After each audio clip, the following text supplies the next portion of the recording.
دنیای هەموو بەپێوی بەپانای و درێژی بەنبێژەکانی ئێسا یایکۆن و لە مێژی وەکو خیژی بەبێژین وڕەکەی لێرابێژی ئەوەی درشت و گەورەی لەلایەشی هەڕێژی گەر لە ڕوودا نەمێنی ڕاستەقینەکەی بێژی پەیدا نابێنیوی لە هونەری خۆێژی پەیدا نابێنیوی لە هونەری خۆێژی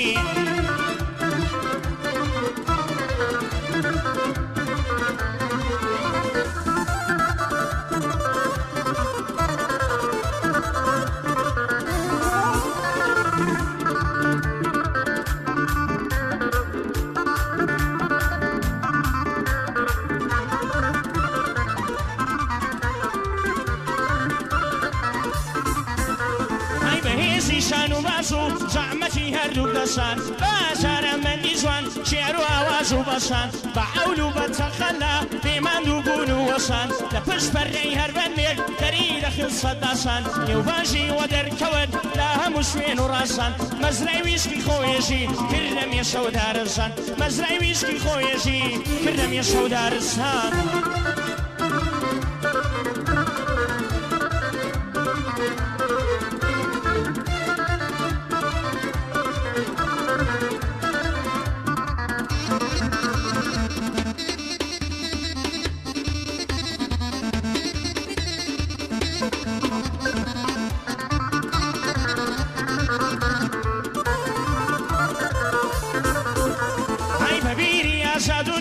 شۆڕشێشی بەرپا کرد لە مەیدانی خۆیەژی سەر و ماڵی پیدا کرد جەسەی برینداری بەندی بەدەستی خۆی دەوا کرد ئەو کەم و کوڕیەی هەیبوو زۆر وەسایانەی سا کرد دەوڵات و هەرێمەدا سنوورەکانی لابر زانکۆیەکی بینا کرد تێیدا 30,000 شاگرد زانکۆیەکی بینا کرد تێیدا 30,000 شاگرد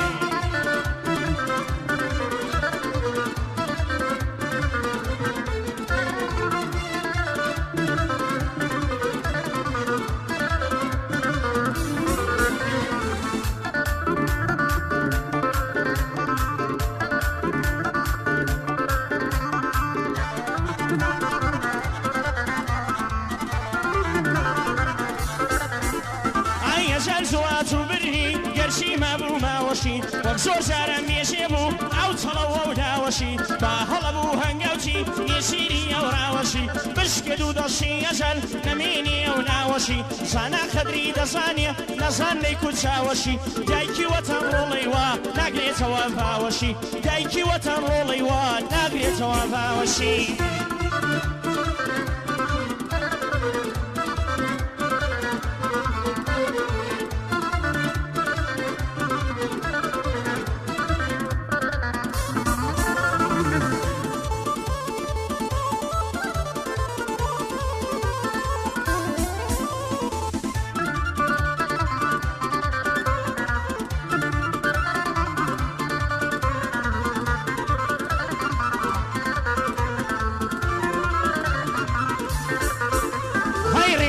کەوتە نەگرین بۆ یاوایە ئاڵمان زوڵم لە یەکتری دەکەین کە تا ژەگرین لە زاڵمان بە بوغز و ڕەخوشینە شکاوە پەر و باڵمان بەچەند دەوری ژیراوە شۆخینیە سرای ماڵمان بەبێ هۆدەی دەڕوە ڕۆژگار و ماڵ و شاڵمان تاوابین بووشی شادی ساتێک نایەتە ماڵمان تاوابین بووکی شادی ساتێک نایەتە ماڵمان